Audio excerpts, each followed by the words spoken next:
जब से इकोसिस्टम यानी ओईएस दोबारा से लाइव हुआ है, तब से ऑनपैसिव का जो मेन वेबसाइट है onpassive.com, वह पूरी तरह से गायब हो चुका है। वह कहीं भी दिखाई नहीं दे रहा है। पहले इकोसिस्टम के डैशबोर्ड में जब हम प्रोडक्ट वाले आइकॉन पर क्लिक करते थे या फिर अपकमिंग प्रोडक्ट के किसी भी आइकॉन पर क्लिक करते थे, तो हम सीधा onpassive.com वेब पोर्टल पर चले जाते। लेकिन अब ऐसा नहीं हो रहा है। ऑनपैसिव के किसी भी प्रोडक्ट वाले आइकॉन पर क्लिक करने के बाद कोई रिस्पांस नहीं होता है। या फिर आप अपने ब्राउजर के एड्रेस बार में www.onpassive.com सर्च करेंगे तो आप ऑनपैसिव के main website onpassive.com web portal पर नहीं जाएंगे। आप उतना टाइप करने के बाद भी आप सीधा इकोसिस्टम वेब पोर्टल पर चले जाएंगे। तो अब ऐसे में कई लोगों के मन में एक सवाल उत्पन्न हो रहा होगा कि आखिर ये ऑनपैसिव का जो मेन वेबसाइट है onpassive.com, वह कहाँ गायब हो गया। तो आज के इस वीडियो में हम इसी टॉपिक के ऊपर बात करने वाले हैं। साथ ही हम बात करेंगे कुछ इम्पोर्टेंट इन्फॉर्मेशन के बारे में। नमस्कार दोस्तों, मेरा नाम है मंटन शर्मा। तो इसके बारे में सबसे पहले मैं आपको यह बताना चाहूँगा कि ऑनपैसिव का जो मेन वेबसाइट है onpassive.com, उसके डोमेन नेम को इकोसिस्टम से लिंक कर दिया गया है, जिसके कारण जब भी कोई ऑनपैसिव वेब पोर्टल पर जाना चाहता है तो वह सीधा इकोसिस्टम वेब पोर्टल पर रीडायरेक्ट हो जाता है।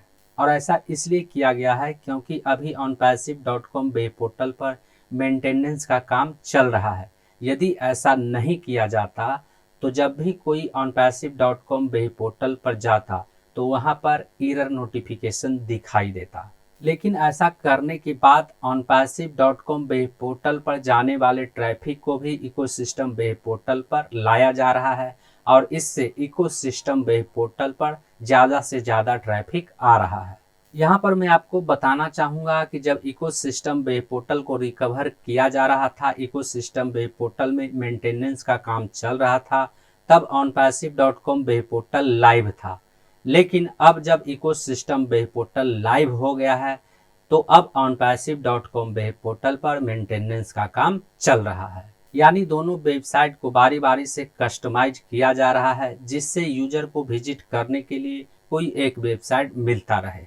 अब हम बात करते हैं इम्पोर्टेंट इन्फॉर्मेशन के बारे में जो इकोसिस्टम प्रोफाइल से संबंधित है। अभी कई फाउंडर्स और यूजर को इकोसिस्टम प्रोफाइल डिटेल और बिलिंग एड्रेस एडिट करके सेव करने में टेक्निकल इशू आ रहा है और इसको लेकर ऑनपैसिव लीडर गुसमिंदर ढिल्लन द्वारा सीईओ मिस्टर एस मुफारे से बातचीत किया गया है, जिसमें उन्होंने सीईओ मिस्टर एस मुफारे से इस टेक्निकल इशू के बारे में बताया है और उसको लेकर उन्होंने एक ऑडियो मैसेज शेयर किया है। आपको आपकी प्रोफाइल एम्प्टी दिख रही है या आप सिटी नहीं डाल पा रहे हो वहाँ पे, या आपको वो ऑप्शन नहीं आ रहा है, या वट जो भी प्रोफाइल का है, तो उनको ये सारी चीज़ें ऑलरेडी बता दी हैं और मेरी भी अभी जस्ट नाउ बात हुई है। तो ही इज़ वर्किंग अपॉन, और जैसे ही वो सही हो जाएंगे, ताकि इसलिए वो लॉगिन्स और ये सारी चीज़ों को सही कर रहे हैं, जो भी आगे वाले आने वाला फेज है, ताकि सबसे पहले ये चीज़ें सही होनी चाहिए आपकी आईडीज़ की, उसके बाद बाकी की चीज़ें चलनी चाहिए।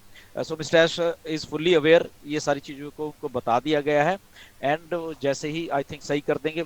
इस ऑडियो मैसेज को सुनने के बाद यह उम्मीद किया जा सकता है कि आने वाले कुछ दिनों में फाउंडर्स और यूजर अपना प्रोफाइल डिटेल और बिलिंग एड्रेस को आसानी से सेव कर सकेंगे। उम्मीद करता हूं इस वीडियो में दी गई जानकारी को आप अच्छी तरह से समझ गए होंगे। इस वीडियो से संबंधित यदि आपके मन में कोई सवाल है तो आप हमें नीचे कमेंट में पूछ सकते हैं।